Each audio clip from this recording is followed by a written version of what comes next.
March is Women's History Month, and Sunday was International Women's Day. And instead of generic empowering messaging that's constantly out there this time of year, I want to talk about something that most business conversations avoid. And I touched on this briefly in the short the other day, but I want to delve into it a bit more fully today.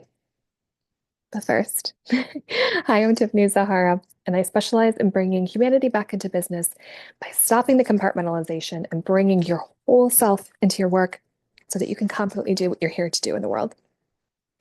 Now, most business conversations avoid bodily autonomy, and it's not something that's separate from your ability to build a sustainable business. It is foundational to it.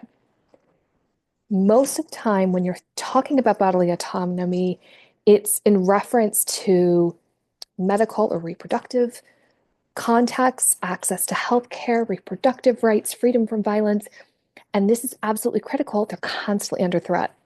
But bodily autonomy is the right to make decisions about your own body without external coercion, control, or interference in general.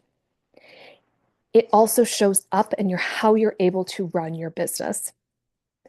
Whether you can structure your work around your menstrual cycle, pregnancy, menopause, or whether you are expected to maintain the same output regardless of your body's actual capacity.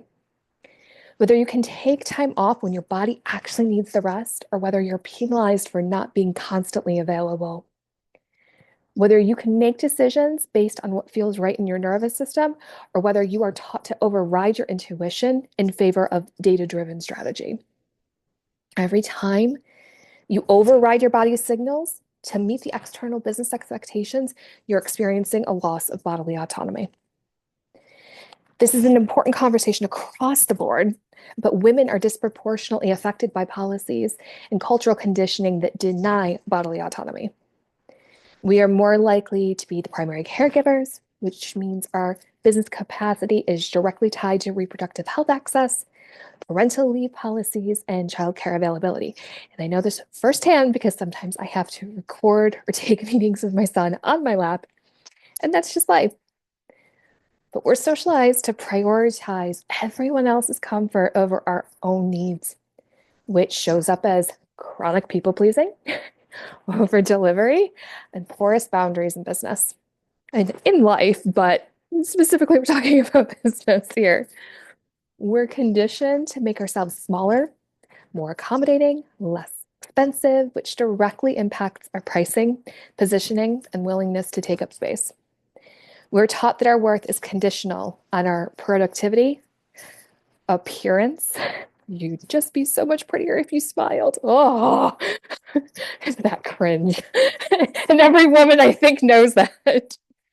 But also our ability to serve others, which makes it nearly impossible to build businesses that honor rest, pleasure, and our actual humanity. We are expected to function the same regardless of what our body is saying we need, while business models are designed around bodies that do not experience menstruation, pregnancy, menopause, all of these things that are cyclical. When reproductive rights are restricted, when healthcare access is limited, when parental leave is inadequate, when childcare is unaffordable, women's capacity to build sustainable business is directly compromised. When you do not have bodily autonomy, you cannot build a sustainable business.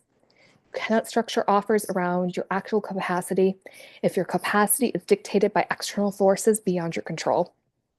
You cannot set sustainable work schedules if you are managing pregnancy complications, postpartum recovery, or caregiving responsibilities without adequate support. You cannot make intuitive business decisions if you have been taught to distrust and override your body's signals. You cannot price appropriately if you have been conditioned to make yourself perpetually affordable and accessible. You cannot protect your energy through boundaries if you have been socialized to prioritize everybody else's needs first. Bodily autonomy is not separate from business sustainability. It is, again, foundational to it. This month, all year, but specifically as we're in Women's History Month, the most radical thing you can do is refuse to build a business that requires you to abandon your body. You are not required to override your body's signals to prove that you're serious about your business. Bodily autonomy is a business issue, and your right to make decisions about your own body directly impacts your capacity to build something that's sustainable. If you want to identify what is keeping you disconnected from your body and your business, take the quiz in the description down below, and I will see you in the next video.